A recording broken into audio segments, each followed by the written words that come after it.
Today on The Big Questions, we're talking about race and religious joy. Good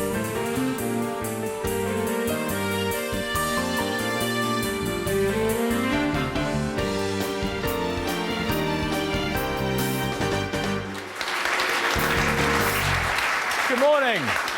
I'm Nicky Campbell. Welcome to The Big Questions. Today we're live from Patcham High School in Brighton. Welcome everybody to The Big Questions. Right. On Thursday, the documentary Things We Won't Say About Race That Are True was shown on Channel 4. It was written and presented by the former Equalities Chief, Trevor Phillips, who regrettably is not able to be here today. It's fair to say it caused a stir, with praise in the Telegraph and Daily Mail and criticism in The Guardian and Independent. And whatever the truth in the past, currently lots of people are talking about whether there's still racial discrimination in today's multicultural Britain. Are we too afraid to talk about race? Kunle Olulade. Did I get it? Very good, very good. I got it. Almost there. I got it almost there. Now, Kunle, I've been doing, phone-ins, debates on race for about 26 years, and we speak about it all the time. It comes back again and again. It's a regular, it's a steadfast topic. I mean, how can anyone say we don't talk about race? Well, it's a good point. In posing that question, first of all, you've got to establish who's not talking about race. Yeah. And I think there is an issue about how ordinary people engage in that debate. Yeah. But I also think there's a fear in terms of the political establishment and our politicians in terms of how they address that debate. So, for example, immigration is one of the big issues at the moment. Politicians have gone to great pains to point out that actually it's not a race issue. We're talking about merely numbers. Mm-hmm. I would argue differently. I think race and culture are central to this discussion about immigration, and pretending that it isn't is a cop-out. It's just that the complex issues around race, I think, have become so heated that it's almost difficult sometimes to have the kind of dialogue and exchange. They are complex, and there's a myriad of complexities beneath the headlines. We'll get onto that. Some of the headlines people may or may not have seen in that documentary. But what kind of things do people want to say that they feel they're not able to say? Well, I think, the question of language, the question of imagery, and semantics seems to play a bigger role. Language? Yeah. So, for example, we had the Cumberbatch situation where we used the term coloured in an interview. He was making a broader point about the lack of diversity in film production and the lack of recognition for black actors. Mm. The focus then shifts immediately to a discussion about his use of the word coloured rather than the actual substantive issue. And we get lost then in an inconsequential discussion, and the more substantial issue about how we get more people recognised in that field becomes, secondary. So the language is a problem. The language is a diversion from the core issue. Heaven Crawley, your former Home Office advisor on this, do you feel people are walking on eggshells and not able to talk about this properly? Actually, no, I don't, because when you have this idea that somehow people's behaviour is regulated by fear about being racist, a sort of political correctness, if you like, is the term that's being used, you would imagine that that would translate into policies, into people's behaviours that would be very much cautious about being in some way discriminatory against people. But in reality, we see people being very un-PC, very casual in their use of racism in terms of everyday life. Such as what? Give us an example of behaviour. For example, casual racism. If we do research, as we do with people from ethnic minority backgrounds, they talk about the way in which the immigration debate in particular has fed into a very kind of casualised use of racist language, has normalised things, expressions, verbal abuse, having food thrown at you walking down the street. There's a kind of normalisation of racism. So those expressions, are you racism. Comfortable about saying any of the expressions now here on a Sunday morning in this For example, school in Brighton? it's not uncommon for people to be called a monkey, to be told to go back home, home to have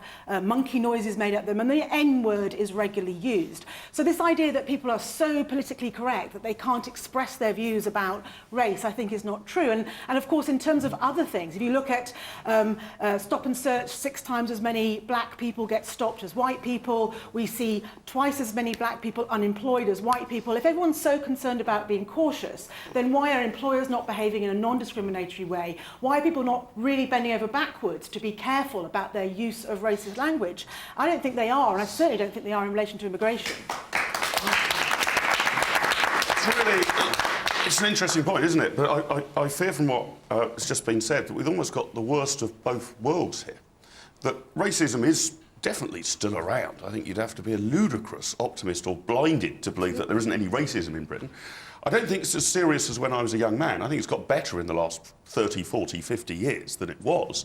But I think that this throughout the increase in immigration. Yeah, despite, perhaps because of the increase in immigration, in fact. Perhaps, you know, many more people now have friends of different, you know, racial types. That wasn't true when I was at school 10 years ago. I think there was only one black kid in the entire school. But I think the semantic point is the important one. This might be happening at street level, often using, to put it at its kindest, perhaps more industrial language, and in some cases extremely racist language than we would ever use in a television studio. But I feel, and I'm somebody who speaks up a lot on controversial issues, but I feel a pit in my stomach when I'm asked to appear on television or radio to discuss race. Not because I'm a racist, but it is about the one topic where I am worried if I get a particular phrase or word wrong, I use slightly the wrong terminology, then I'm going to be branded. This is about honesty. This is about honesty. We need to get over that. This is about honesty, and in that documentary they spoke about some of these phrases. What particular phrases are you worried about? If you want to say it, hint towards it. Well, no, for example, I mean, the Cumberbatch point was already raised. Coloured, that word. Yeah, so what is the appropriate terminology to describe all non-whites in Britain? Do we need to continually say the BME British community? It seems to be that there's quite a strictness of the language here. Now, I'm a white, heterosexual, baptised in the Church of England, Oxbridge-educated man. I'm not on the receiving end of any of these problems. But I feel I do have a role, like it's perfectly legitimate to play a role in this debate, but one does feel one's treading on eggshells. So I think in public debate on television, you've got that problem. I have to say, in my experience of working with people from all sorts of different backgrounds, I think white people are much more anxious about this than black people. Black people are much more willing to engage with discussions about race and diversity. Most are proud of their racial heritage, and they want to have an open discussion about that. If there's a problem here, it's the way in which white people have kind of adopted this idea around political correctness, preventing them from talking about these things. Because they don't want to cause offence. Yes, exactly right. Well, I don't know how we can say that when they're happily causing offence in other ways. Well, it's not vague. We're not talking about a monolith. No, we're not, and that's really important to remember, Yeah. either when we're talking about the BME community or when we're talking about the white community. But what's happening... BME communities. White communities. Exactly. But I have to say, coming back to your original point about the kind of truths or otherwise that we can talk about, I have to say I don't think Trevor Phillips' intervention is particularly helpful. I don't think it's particularly helpful because it reinforces these ideas about not being able to have a conversation when, as you pointed out, many of us have been talking about these issues for a long time. But it also reinforces stereotypes. So some of the stereotypes that he puts forward are incredibly derogatory about whole swathes of the community. I want to come on to those in a minute. Kunle, I'll come to you in a second, but Bernadette, I see that you are dying to come in. You're dying to enter the fray. Is there a problem that when people define themselves by their race, other people will inevitably define them by their race? Yeah, I don't know which way to start, actually.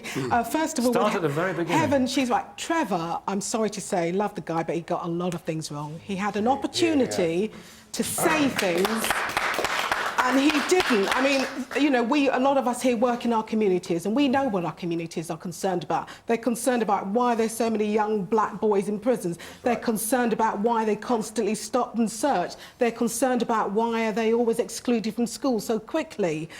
You know, as a former magistrate, I know what it's like. So I know what the gentleman's talking about. I always used to make the fun. There was only 2 of us out of 350 magistrates where I sat. Yeah, hello. And I used to make jokes, and I tried my best to fit in and did what, you know. And when my other colleague left, there was only me. I was on my own. And I was told by headquarters in London, move to London. Yeah, I'll do that right now with £1 million in my back pocket, yeah. And then the second one said, well, just apologise, it doesn't matter if they're one or two races. And this is what we're up against. So whether you want to talk about racism, it's there, it's everywhere. Now, luckily, magistrates don't get paid, so it wasn't an issue with me. I had something else, somewhere else to go. Do we talk about it enough? But we don't talk about it enough. We need to address situations. What are we not saying? Like what Trevor had an issue. All he had to say on that programme was, yes, introduce different races, like the Jews are this, the da-da-da, and he was going through. He had an opportunity to talk to the police officer. He should have spoken to the police officer. Why are you constantly stopping middle-class people who are decently, lovely dressed in their own cars? Why are they constantly stopped? It's not just the young people, it's mature people. Yeah. Couldn't I want to just put this point, Jimmy? Some of the headlines that he had. Now, Lee, I'll ask you about a couple of those headlines in just a second. If people didn't see the documentary, they can kind of imagine what he was saying. The headline thing is, he said there's things we should be able to say that we're not currently saying. And he had some sort of headline figures about various races. And he said that black people are more likely to be murdered, and the murderer is more likely to also be black. Now, that's the headline. But then that belies the multitude of complexities beneath that headline, doesn't it? The black experience in the Western world, in America and so forth, and here, the psychological scars of history, the socio-economic situation. So ultimately, are those headlines really useful? No, I think that Trevor, unfortunately, using weak examples, actually goes onto the terrain of his own opponents, in a sense, in that the discussion of, for example, Romanians and pickpocketing, you know, where does that get us in terms of understanding the Romanian community? Nowhere. But I think that in terms of trying to have an objective discussion about race without the baggage of having to tiptoe around on eggshells, that you don't have the correct terminology, the correct language to be able to articulate yourself, I think that is a problem in the sense that he also, we saw the Gordon Brown episode from the last election with the woman who was trying to actually have an exchange with him, and the reference to simply dismissing her as a bigot. Now, that's not just a problem. He's a guy who said British jobs for British workers as well. Yeah, exactly. So that's not just a problem of having a discussion about race, that's also about the contempt for working class people. So do we... And their own ability to engage in democracy and engage in the political sphere. So do we need to be more relaxed? Lee, I'm with you in a second. Do we need to be... First of all, do we need to be more relaxed? Do we need to be more resilient as well, Mark Littlewood? Well, I think so. And I'm not sure I agree with everything Trevor Phillips said, but I'm damn glad he said it. I mean, it's fine for other people to say, oh, I don't think what Trevor said was right, or I disagree with this, or some of it was oversimple. But I thought it was actually a pretty refreshing and direct contribution to the debate, even if you disagree with every word he said. I agree with what's been said. If you come up with some statistic, I can't remember what it was, that black men are 4 times as likely to commit violent crime, where does that get you to? Well, I think that's an interesting question, because you might take the view that, yes, black men are more likely to commit crime, but is it that poor people are more likely to commit crime and black people tend to be poor? It doesn't necessarily get you to the causal root of it. Put it into some kind of context. I don't think we should shy away from headline truths, even if you need a heck of a lot of research behind it. Okay, Lee, headline truths. Lee Jasper. Lee, let me ask you about... Can I just, before I ask you a couple of those headlines, when it said in the documentary, we should be able to say, because it's a statistical fact, the documentary told us that Jews are more powerful and richer. Are you uncomfortable with that? I'm uncomfortable in the sense that I know poor Jews. I know middle income Jewish people. I know people right across the board. And if you're talking about those in the United Kingdom, is he talking about those globally? Is he talking about those in Israel? I mean, it's completely out of context. And what has been said already by... You're talking about an average within the UK. Well, it's completely out of context. And my thing is about this silencing of voices. Yeah. The real voices that are being silenced are the black victims of racism. That's the voice that's not getting heard. It's not...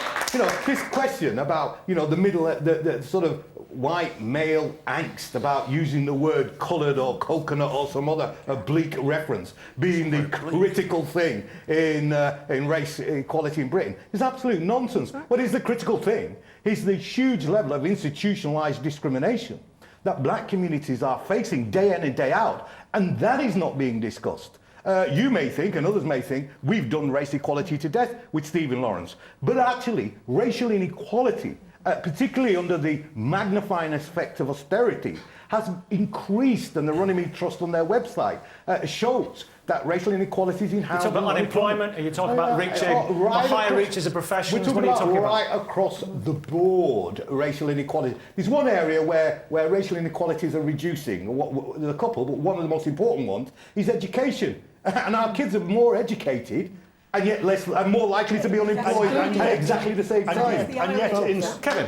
And yet in schools, I have a number of friends who are teachers. In schools, if a child uses a term that may be in any way interpreted as being racist, there's a shed load of forms for the teacher, for the school staff to fill out. A comment in the playground must be accompanied by a load of form filling if somebody uses the word banana or monkey. Yeah. And I'm talking about the teacher I was talking to is working with infant school special needs children, and if they use that language, that's what has to be... Is that the eggshell stuff? Is that the eggshell stuff? It is part of the eggshell stuff, but I think we need to stop playing with language and get on to the real thing. The reality for many who are discriminated against is that it is irrelevant what we are called. Racism is about having power over someone else, which prevents them from getting jobs, which prevents them from using certain services. So I'm actually not bothered about what language is used. What I want to know is, are we actually doing something about the discrimination that exists? There are reams and reams of reports that are written all the time, you know, whether for governments or for different trusts, etc.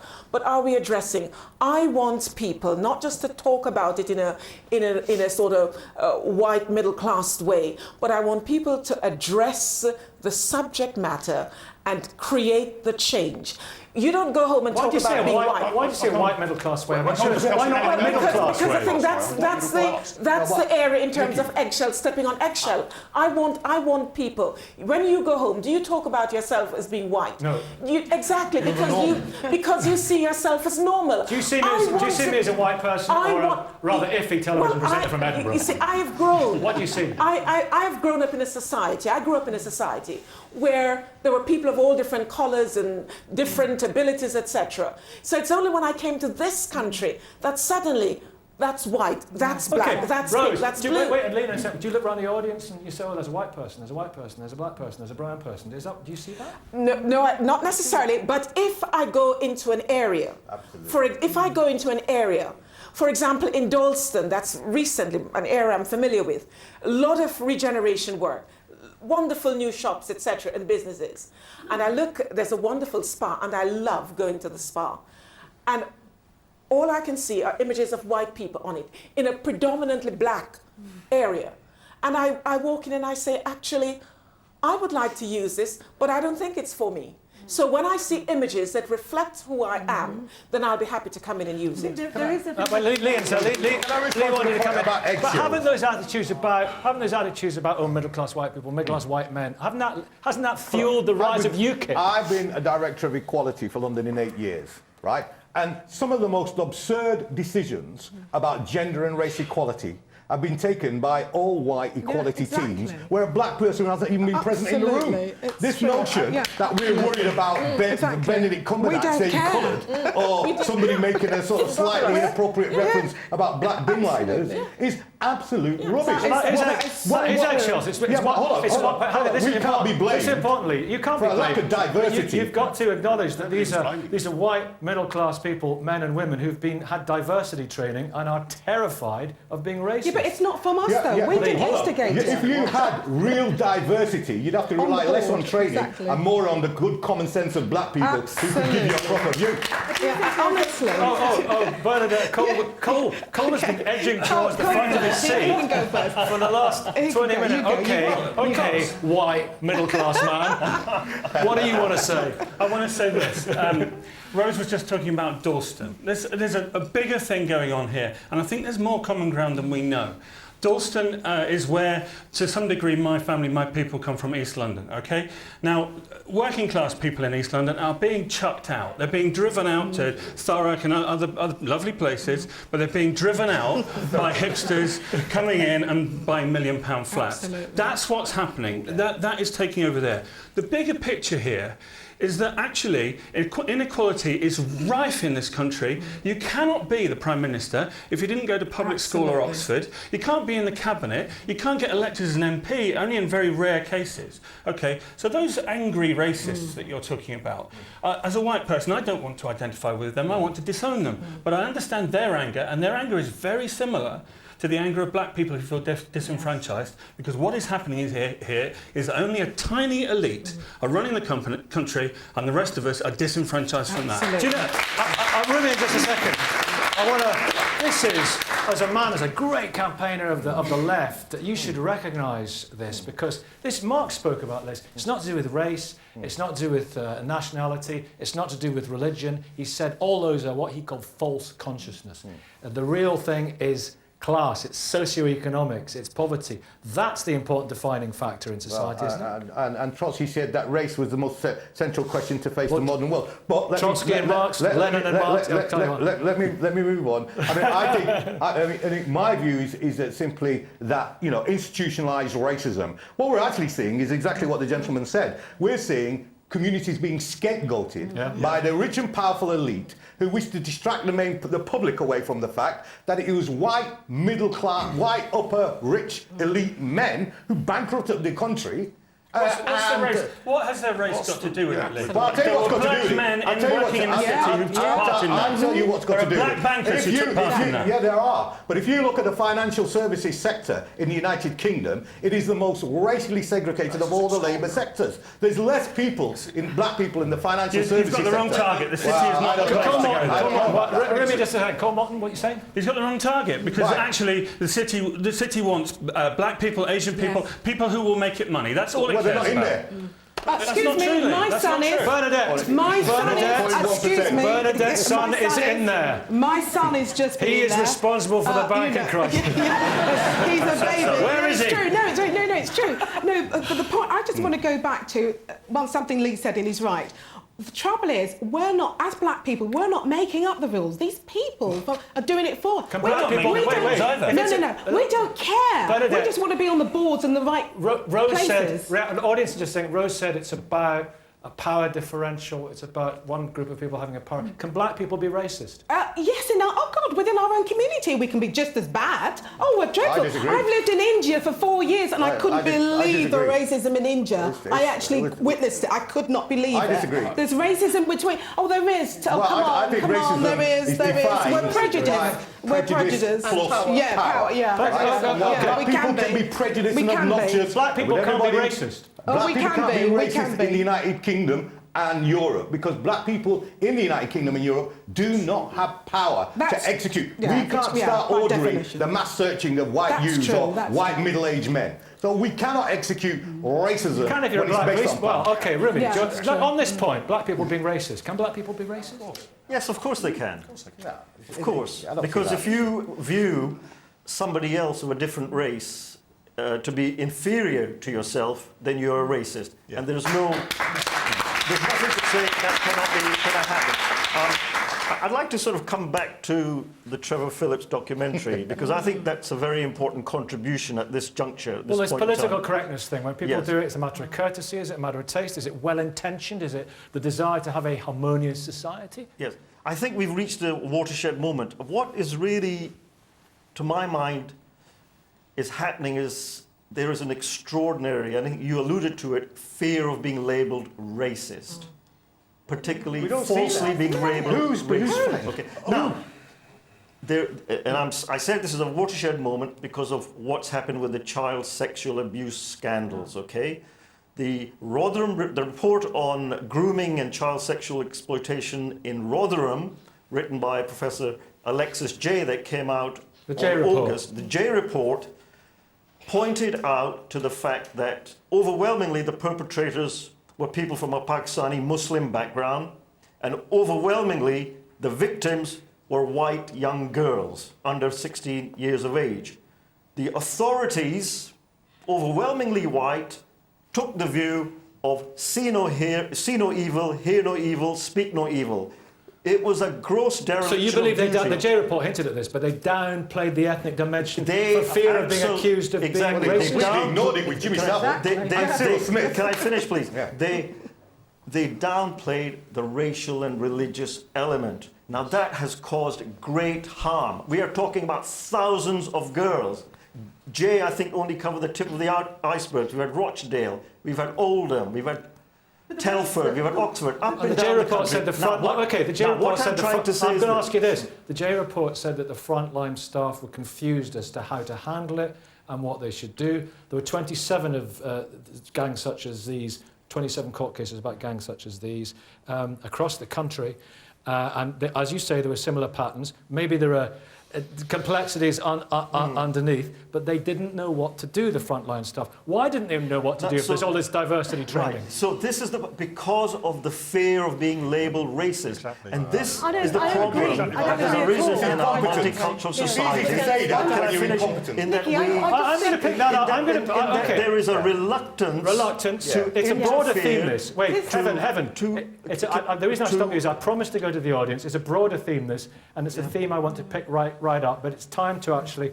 We've got quite a lot of stuff has been knocking about. Let's just see what our audience think about it. And we'll come back to this reluctance point. We will come back to it because I see that a lot of people want to make points on that point. First of all, gentlemen there, I was chatting to you beforehand, the good doctor. What would you like to say? Thank you. When will the world realize that all these racism issues are engineered and maneuvered by the people who dictate the societies? And also, they start with the conceited adults, so that the children... I was listening to Bali Rai's iPods. He's the chap who goes around schools talking to teenagers, an Indian chap who grew up in Leicester in a multicultural society. And he was talking, if you put 3-year-olds in a room, they'll get on fine. Yeah. If you where are your roots, sir? Can I ask you where your roots India. are? India. Is there racism in India? Oh, huge, yes. Yeah. And I was brought up in Uganda. the caste and system? I've lived in Ireland and And in I've Uganda? lived in England. Racism yes. in Uganda? Yes, everywhere. It's all over the world. So we need to start addressing the fears and the engineering by the dictators who actually promote Deliberate engineering?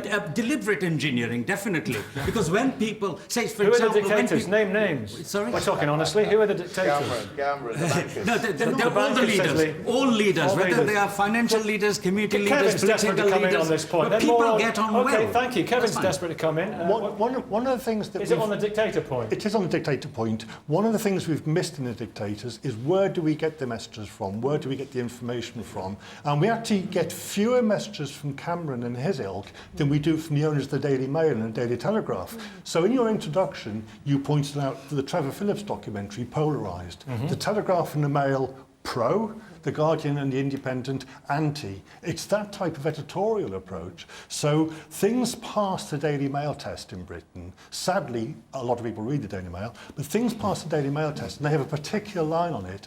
And one of the You problems... can't ignore that. Millions of people buy the Daily Mail. You can't ignore that. So that's the dictatorship, because one of the problems we have... How is that a dictatorship? It's a dictatorship. After. Let me explain what's a dictatorship. It's a dictatorship because we talked before about headlines. Do we respond to headlines? They create the headlines. And one of the points that Trevor Phillips got to, but he didn't enlarge it enough, is the data. There's an assumption that data gives you an answer. So the Daily Mail will take some data and give you that, here's an answer. Or a statistic. It doesn't actually. The statistic gives you the question. It doesn't give you the answer. Okay, thank you. More from the audience. Then Cole, I see you're exercised at that point. Again, about, again, the more exercise, the better, I say. Who else had their hands up? Lady over there. Good morning. Hi. I personally don't think black people can be racist because racism describes a system of oppression based on race. So in order to be racist, you need to have two things, privilege and power. Black people don't have privilege, they don't have power. They don't stand to benefit from such a system as racism, therefore black people can't be racist. I study film at the moment, and one of the main problems I think we have is the lack of representation of people of colour in film, in television, in production. There have been In black majority countries in Africa, they're racist against other ethnicities. They can be racist against In other black Africa. people, but that is internalized racism, racism that has been constructed from white people, from people that have been countries So that have they've been learned that colonized. racism. Yeah, they have learned that racism. Have they learned homophobia as well? Yeah. Yes, because they have been colonized by white countries, which have told them they are inferior. And white they are countries not taken okay. homophobia to these countries. No, this is Christianity. Christianity. This is Christianity, which is a white, taken homophobia which is to a this white country. religion which has been But brought after they've them. had a bit of time in order to sort of put Well, no, themselves they right on haven't, that. because they have been under dictatorship since they were given But this is blaming some. Is this not blaming? independence. Is this not someone else. blaming somebody? See, now you're shifting blame. Well, and that's well, part hang of on, you white just privilege. shifted the blame onto all white Christians. You know, I want to shift some of the blame Africa away is from all... naturally a spiritual country. I want to Wait, let Mark speak. Let I Mark want to speak. shift some of the blame away from all white Christians. You can't just do a broad brush approach that all white middle class Christians are guilty of this and then say, oh, I'm playing the blame game. I'll come to you, Lee. Let them have a civilised conversation. It may well be the case. I think this is the point that this lady's making and Lou Jasper's making, that it is less easy for ethnic minorities in this country to, if you like, express their racism because we're an overwhelmingly white country. And it might be that the head of the military is a white man, the Prime Minister is definitely a white man, and so on. But that isn't what racism is. Racism is a thought, a concept. It's quite different to whether or not you actually have the power to execute Which has that. been reinforced by the media. And black people are, I think, just as prone to racism as white people. They might not be as able to do something about the racism if they believe in it. But the idea that racism is a uniquely white phenomenon, I think it's pretty racist in itself. Lee, I'll be back with you in a second. Lee? Yeah, I mean, just in having this discussion, what is racism, you can see, is a problem. We don't agree on the definition. Can black people be racist? No. I think that when you're talking about power relations, one of the things that Trevor raised in his documentary was about the issue of institutionalized racism. Now, institutionalized racism, for me and for a generation of activists that I was part of, it was about the wielding of power by a racist state, and we were very clear on that. But we're talking about individuals. McPherson redefined that as something different, and that definition of institutionalized racism now informs a lot of the discourse around the race relations industry. What about personal racism? One person towards another. They think that the race. If you're talking about prejudices, then yes, people have prejudices. But when we talk about racism, we're talking about a relationship of power. Kieran. Oh, sorry. We have to have a definite. What does it mean? It basically it boils down to this. It means that you think yourself as superior to somebody else of another race, ethnicity. That's the definition. And there is no obstacle to somebody from any background believing in this. Now, what I'd like to say is, thankfully, and this is the enormous progress that has been made in our society, that view is pretty much gone. Okay, in that sense, that naked, raw racism of slavery, of colonial time has pretty much gone. So we should all be proud of the enormous progress. It is not the gone. progress, It is not gone. the sense of naked superiority. It has just changed. That is why we have so many people who are left at the bottom of the pile. I agree. Is that not class? Is that not It's not just about class. What about all this? There are black people who would regard There are white themselves as people at the bottom of the pile who feel desperate. People are always at the bottom of the pile, whatever the economy state. Whether it's Blair's boom years. They're perceived. Rose, Yes. let's talk about, let's move, because obviously we can infer from all this, and we know the implications of all this are, and we see it in employment, don't we? We see it in the job market. Kieran, you've worked on a lot of cases. I have, haven't you? Is it still, do we still see, what was the phrase, naked, was it naked racism, did you say? Yes. Naked? I heard the word naked, my ears pricked up. Is it still evident? Well, equality law isn't going to differentiate and say, black people can't discriminate on the grounds of race. Everybody can discriminate. Everyone's capable of doing so. We are all a race. We are all protected under the equality legislation. The kinds of cases that I've worked on in the past, we have seen some very serious forms of racist behaviour and racist language, but also quite subtle. So people are targeted in a particular way, but they may not be able to pinpoint what's actually going on. And then you have to undertake a comparative exercise, and that's really important. We need to compare what's happening to you and is the same happening to someone who's not of your particular race or national origin. I represented PC Carol Howard against the Metropolitan Police, and it's firearms. She's in firearms. She was only 2 of 700. Within a 700 strong unit, she was 2 one of two black women. So she was very prominent, she was very visible. She was being targeted. She didn't understand why she was being targeted. She felt it was because of her race. We had to undertake a comparative exercise. And what really came out in that case was that the police was unwilling to discuss that it was a race and gender issue.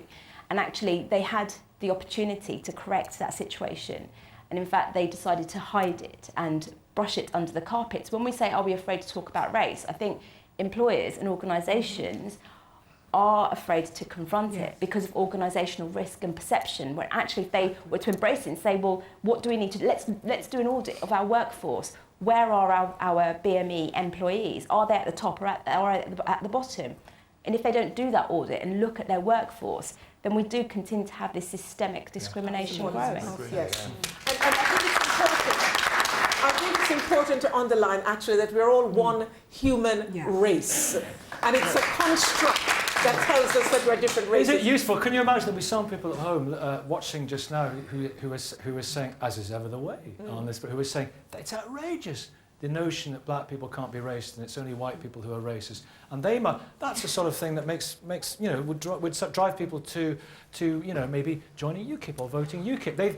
All of a sudden they feel beleaguered. Why are we focusing on that instead of the victims of racism? Yes, they shouldn't.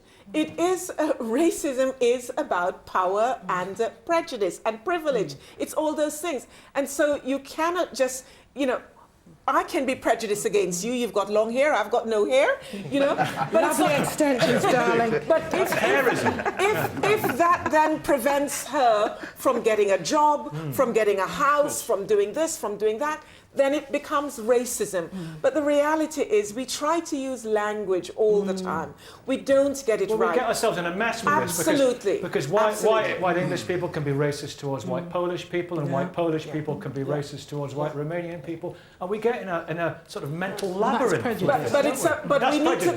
Yes, and we need to look at the actions. You can't be racist against Poles. People can, but I think that's more like prejudiced. I think it's prejudice. There's a whole other dynamic that we're missing here. More than 1 million people are mixed race. Fastest growing ethnic group in the country. Within a couple of generations, this will seem like a really redundant debate because people are falling in love with each other and making babies. And that's where the future lies, and that's where our hope should be. Those communities who are not turning it on themselves for whatever reasons. That's really important because this idea of increased segregation is actually a complete myth. The evidence is really clear on this in terms of segregation is decreasing in our communities. There's much more integration. Statistically, in the census, that's absolutely true. That there's less segregation than there has been previously. Is that false? Wait, he says it's false. We have a lot of time. Let's get that just counted. Here, Matt, please. Here, let me... Do you have facts or opinion? State that I sit on the DEMOS think tank steering committee on mapping integration, which one Trevor Phillips chairs. Okay. There you go. And we are documenting. Will you listen? I'll tell you what, everyone. Listen, I feel like the Speaker of the House of Commons sometimes. It's there. If you go back decades, okay? If you say, let's look, I'll give you an example that has been in the news, the Trojan horse scandal in Birmingham. You're picking out these very extreme examples to show something that doesn't represent the reality. The reality is the racialisation of segregated communities being absolutely intensified. Everyone quiet. This whole debate was so that we were able to talk about things. You've got to let him talk. We can look at the facts, okay? So there's no point denying. But what I'm trying to highlight is that, okay, the fact is that segregation exists. We have separate communities, people leading parallel lives. Some communities wanting their own laws. Some more than others. Okay. Some more than others. The key is under the carpet. This is a very, very important point for our country. The key is some more than others. So is the answer, Lee? We haven't got a lot of time on this. We're going to talk about happiness soon. Hey!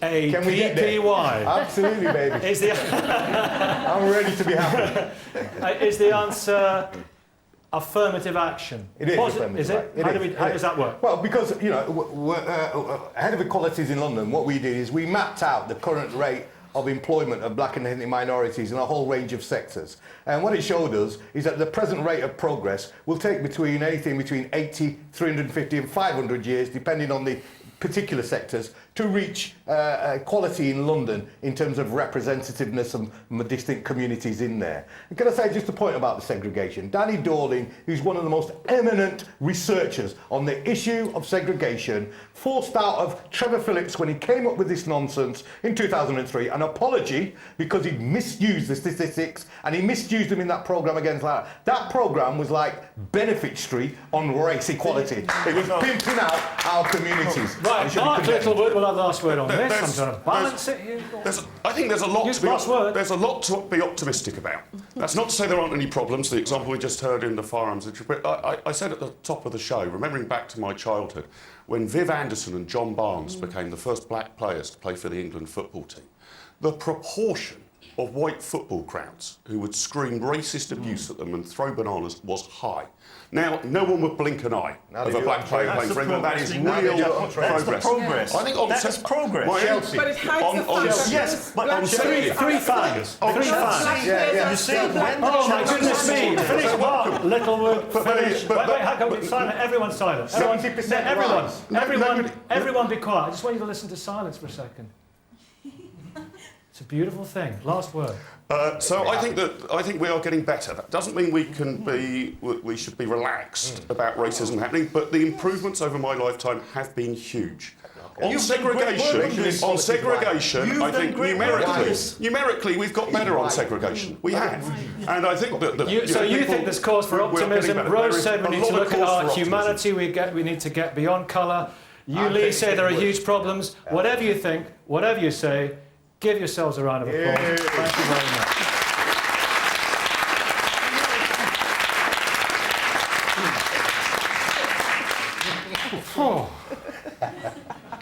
Right. I feel the angst in the room. Now, the debates have been... Lee, we've been doing debates on this for 25 years on television. It's always like this. It's always isn't like it? this.